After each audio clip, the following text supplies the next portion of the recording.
Welcome everybody. This is Homework and I'm Chris Altorf. I'm Judah Hernandez. And this is a show where we talk to entrepreneurs, business leaders, artists, educators, all about how they're working from home and what are the challenges and opportunities right now.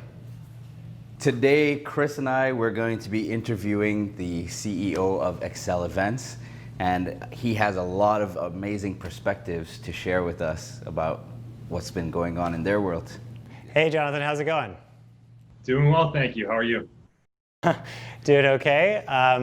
So thank you so much for joining us. It's great that you could be here, and we're really interested today to talk about, how things have changed and get a sense of your experience, where you're coming from, and what opportunities your company has to explore this sort of new world that we're living in.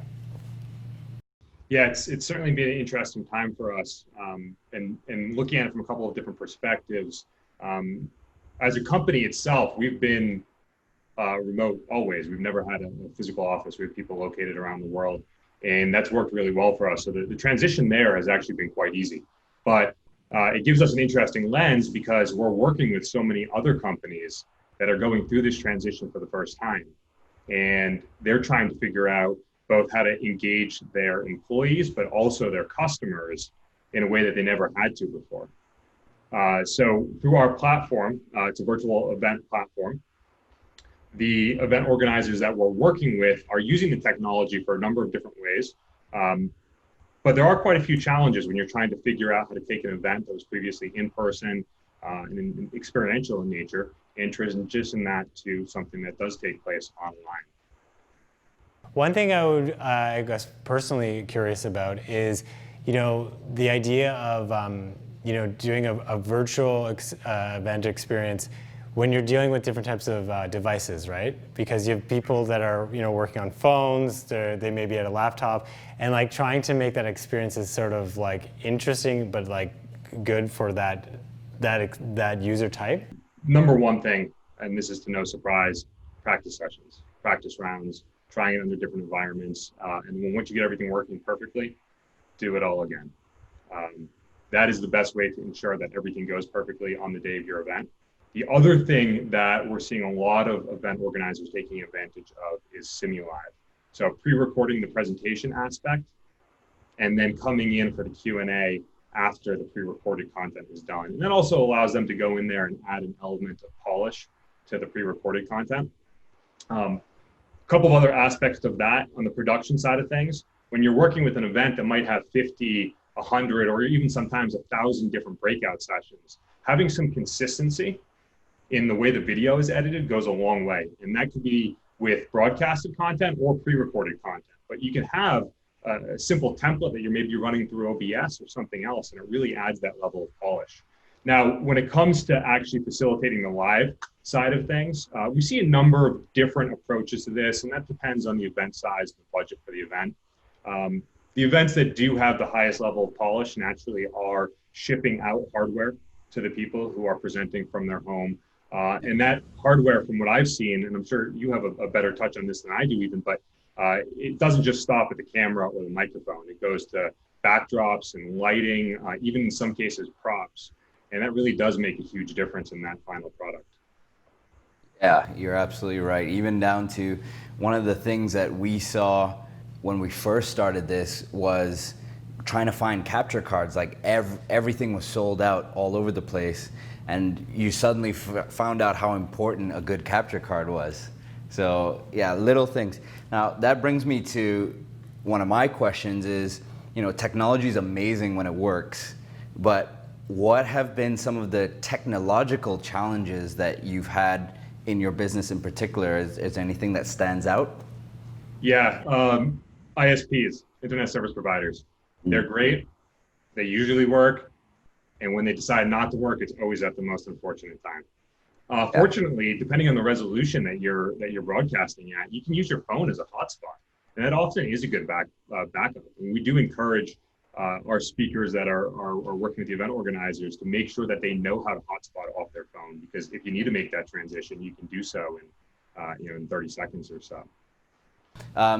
I'd love to know how you got interested or even got into this field. Was it something that kind of happened organically, or you saw the opportunity and jumped in earlier?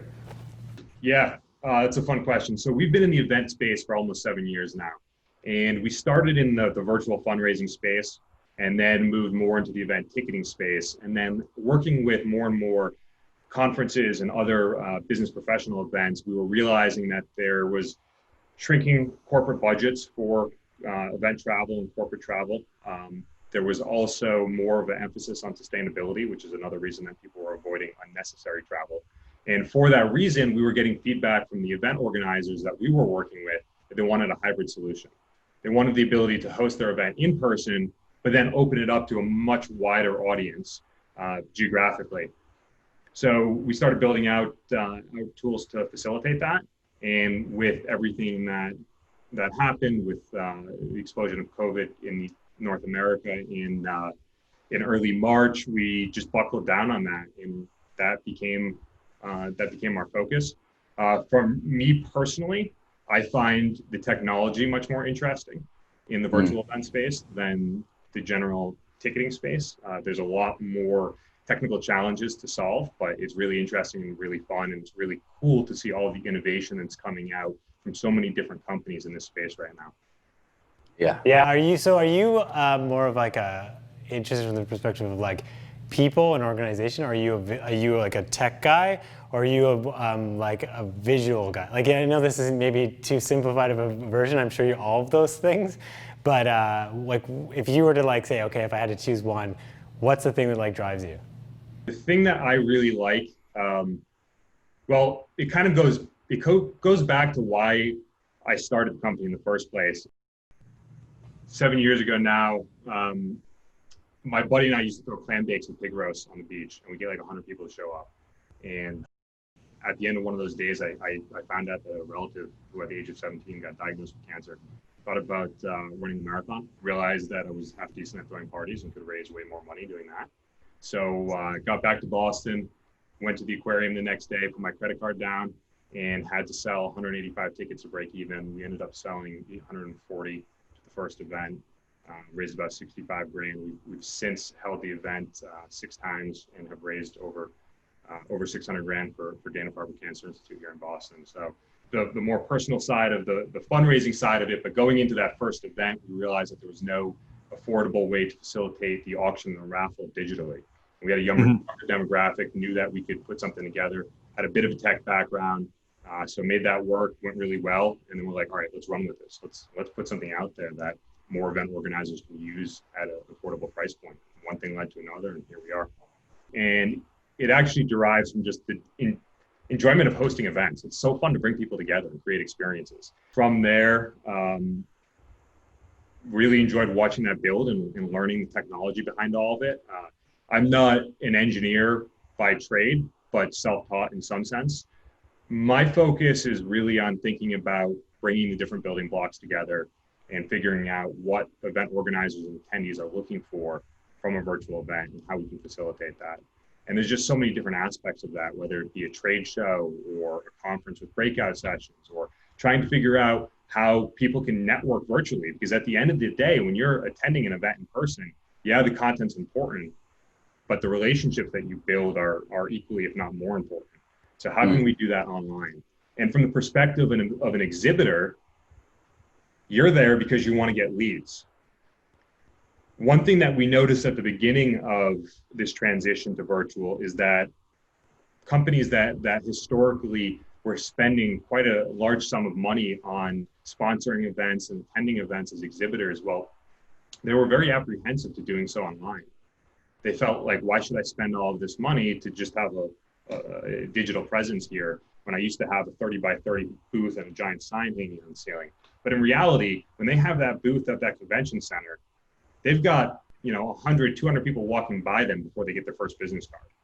When this takes place online, you've got a log, you've got a record of everybody who visits your digital booth and every activity they took, every video they watched, every document they downloaded, and it's far more valuable for them from the perspective of lead generation, lead scoring. So these areas where people thought there was this giant gap are really huge opportunities. That's amazing. Like you're hitting everything that I'm about to ask you, which is perfect. So I wanted to ask you about what kind of opportunities you're seeing now. And, you know, a lot of people will say the obvious thing, like now we have a wider reach because it's online. But if you can help us understand, like, what are some opportunities you're seeing that most people aren't? You're ahead of the game, obviously. So you're probably seeing things that a lot of people haven't even gotten to yet. Give me an idea of what those opportunities are like. Yeah, I mean, obviously, the obvious one is you've got a wider net. But what we're seeing, one that I particularly like, is that these event organizers, maybe it's a user conference, right? You do this user conference once a year because it's a big deal to pull off an event of 2,000 people. But now you can take this, you've built it out online once. With the click of a button, you can duplicate all of the work that you've done, and you can host this once a month. And you can keep your clients engaged and active and continuing to learn and sharing all the insight and new product features that you're doing. And this is just the case of a tech conference, obviously. But I think it goes far wider than that. We're seeing this across the board as well. In the fundraising realm, it gives people additional verticals to differentiate the different channels that a nonprofit might be working on and raising money for, and allowing people to more easily allocate the dollars that they're donating to the channels that are of particular interest to them. For me, I didn't even think about that. Once you make a digital event, it's like you can virtually copy and paste that and have it more frequently, because that's near impossible to do when you're having, like, you know, 100,000 people. Yeah, it's a good point, because when you're working obviously in a physical space and you're dealing with things like food and catering and all these things that are about that space, if you move that space or the team moves on, you basically have to like reinvent the wheel a little bit. Like, how an event is supposed to work, but you have to be working with potentially different people, different spaces, different times, versus when you're working with like a virtual platform, because it's that copy and paste kind of thing. The structure is very rigid, but it allows for so much. So I mean, one thing I would ask personally is, how do you feel about engagement with, like, if someone's doing a presentation or whatever? The idea of like a virtual tool is kind of great because you can do things like polling. You can get a sense of the room in a weird way that you can't in a normal physical location. Like I've seen, like if you were to do even things like multiple choice kind of questions or polling, you can immediately see if someone was literally listening or not. And not in any kind of bad way to grade someone, but like to then notice what you may or may not have to re-emphasize. So like, what are your thoughts on impromptu kind of like interactivity with audiences? Yeah, definitely. So there's a couple of different components to engagement when it comes to virtual events, but let me just add a couple of other aspects to the idea of being able to duplicate an event. So when you're hosting an event in person, certainly you can film it and you can use that content, repurpose that content. But if you're doing a virtual event that you normally would have done an in-person event once a year, now you're using this same event and you're doing it every month. All of the effort that you invested into the production of some of your keynote speeches and different components like that, you can reuse, which goes a long way. Also, in reducing the cost, but ensuring that the production quality is there. In terms of engagement with a virtual event, yes, when you're presenting, it feels weird when you're not getting reactions from people watching. I mean, everybody who's ever spoken in a public format before knows that you read the room. You're looking at people's faces, you can see how engaged they are. And that's when you know if you want to hone in or start to skip over some piece of content. That is something that, yes, it's harder to translate to virtually, but there's quite a few ways that it can be done as well. So, we've all watched YouTube Live or Facebook Live videos before, and there's a little reactions that you can click on that actually goes a pretty far way. One of the ways that we facilitate that, which differs from, say, Facebook, for example, is so many of the events that we're putting on are educational in nature. And having one of those reactions being a confused face helps the speaker to know, hey, I need to dig into this a little bit further. There's also a component of the chat, the Q&A, the polling. Chat, I am shocked. Every time I log into one of these events, I am shocked at how active the chat is. And also within the chat, just the threads of the different messages. I mean, people really do engage one another. And maybe this is just a personal opinion, but those keyboard warriors you sometimes see in a Reddit forum, I've at least personally felt like we haven't seen that occurring in these virtual events. The communities do seem a little bit tighter knit, and I think that having somebody in a virtual format for, in some cases, an entire week, often an entire week, they do feel like they're there. They don't want to make a fool of themselves and say something derogatory. They really want to engage and learn from each other and educate each other. So another aspect of these virtual events, you often have speakers who are speaking at multiple sessions, or if you're hosting multiple events, you want to know which speakers perform the best. There's a number of ways that you can evaluate that digitally, which you can't in person. So obviously in person, you can do a questionnaire or survey after each session. There's a lot of great mobile apps that do that. We have that as well. But online, you get data collected from everybody who viewed that session, not just those people who opened their app and rated the session. You can actually see the engagement. You can see which speakers receive the most engagement as well. And that all helps you when you're thinking about building your next event and who to invite, what type of sessions work the best. Cool, that's amazing. I guess that kind of leads into this other idea, this idea of ticketing, and making sure there's security around attendees and the sort of onboarding process, and making sure, because before any event, a big part of it is understanding who's going to be there and making sure that the right people are going to be coming in. So do you want to talk about that too, and in terms of the benefits of doing it online? So I think there's a couple components to that. In-person costs are super high. You're paying a venue $6 per person for coffee or water or something like that. Online, those costs are significantly lower.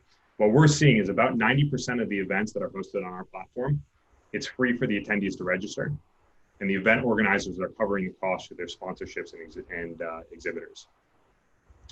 Now, in terms of the security side of things, when it's free to register, generally speaking, they're not restricting who's able to register, but there certainly are events, maybe it's an internal corporate event that it's only for employees. In that case, you're using the company's single sign-on or some other authentication mechanism, which is restricted, and you don't really have those concerns. But for events that are more open to the public, yeah, you just have to have certain moderator functionalities in there, the ability to kick people out of specific sessions or kick them out of the event entirely. Having people on your team who are there to make sure that everything does stay clean in the chat. And yes, I mean, these same issues do present themselves in person as well, and that's why you have security at in-person events. If there's one thing, and maybe it's impossible to do, but you could do it in this space, it's just not out there right now, or maybe it is, we don't know about it, but what is the thing that we could make things better, but doesn't exist? The thing that we could, there's a couple aspects. I don't think there's one. We were talking about video protocols earlier. I would really like to see the ability to have lag-free video or latency-free video. I think there's some technologies out there that are attempting to use WebRTC and with replication servers. It's just super expensive right now to do it. AWS released a new service last week. It's supposed to have a 2 to 3 second lag and still be scalable to 100,000 people. I haven't tried it yet, but we'll see. I guess that's on the video side of things. One of the things that we're working on is incorporation of gamification into the platform. So we have a number of different ways that you can encourage gamification, raffles, and scavenger hunts to encourage people to visit expo booths and engage content and participate in networking. But if somebody is participating in a 5-day virtual event, let's get them out of their chair a little bit, right? So we can interface with, say, an iWatch and make sure that somebody gets up and does jumping jacks every hour. You know what? Yeah. 20 jumping jacks every hour. There's one more thing I'll try to keep this short, but one thing that I am interested in is the idea of taking, three-dimensionality, the idea of even a pixel kind of on a top view. And because in real life, you walk up to a conversation, you walk away from it, and you kind of know where you're going, and you can see where other people are. And this idea of geospatial video is something that I think is sort of not, it's people are doing some experimentation, but it seems to be heavily missing. And I don't know if you have any thoughts on that. I think the geospatial audio is coming further away. There are a couple of companies that are doing that. So they've got virtual networking lounges where if you're sitting at one table in the corner, you can sort of, maybe at 10% volume hear the table next to you. And if that conversation's interesting, you can bump over to that table and jump in. So there are some approaches to that. Yeah, that's very cool. Cool. I'm very excited to see what new technology comes out of this time. Definitely. So if you're thinking about the virtual event space, the way I see it, it's basically broken into three different components. On one end of the spectrum, you've got the ticketing companies that have really just gated, say, a Zoom link or a YouTube Live. And then on the other end of the spectrum, you've got the 3D reality platforms. That technology is going to be really cool, but right now it kind of looks like The Sims from 2002. So not quite there yet. Where we fall is in the middle of that. So you've got your entire virtual event, everything from your virtual lobby with a news feed and gamification and a store that you can buy things at, an info desk where you can ask questions. You've got your main stage with your keynote speeches, your breakout sessions for your additional content. You've got workshops where you can go and interact with people. You've got networking lounges where you can also interact with people with common interests as you, or maybe you want to enter into a virtual professional speed dating session and get a chance to meet other people with common interests. And that's all powered by AI as well. The other aspect of all of this is the trade show or expo area, where your exhibitors can come in, they can promote their companies, their products, their materials. They can sit in there. People can come into the booth and they can interact through live video or book meetings with one another. And all of that is facilitated through one central platform with all of the data from the attendee activity being aggregated. So you really can understand what parts of the platform or the event your attendees enjoyed and how you can make it better and how you can keep people coming back and learning from every event that you host.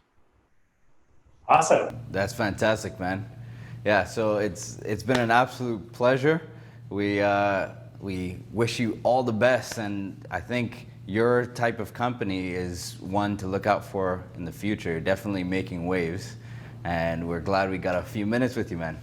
I'd like to finish this a little bit of fun, if you're down. We're gonna do a quick fire round, all right? I'm gonna ask you some 1 or 2 random questions, and you gotta answer quickly, all right?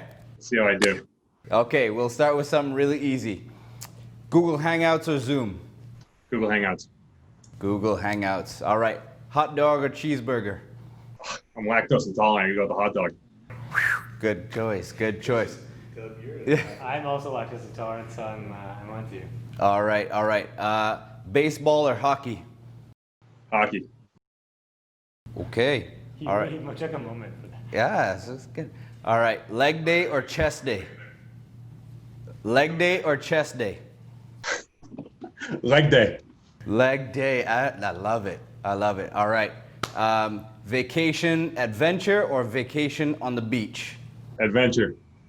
Oh man, we can get along. We can get along. Mac or Windows? Oh, that's a tricky one. So I made the transition 2 months ago to Mac for the first time. It's a learning curve, but I'm happy. All right. All right. Okay, man. Hey, listen, I appreciate it. This is awesome. It's great getting to know you. Thanks, guys. Thanks so much for joining us. Don't forget to subscribe and like as we grow this audience. If you feel like there's somebody we should be interviewing, please comment down below. Give us some ideas. Who should we talk to next? We got some great episodes coming up.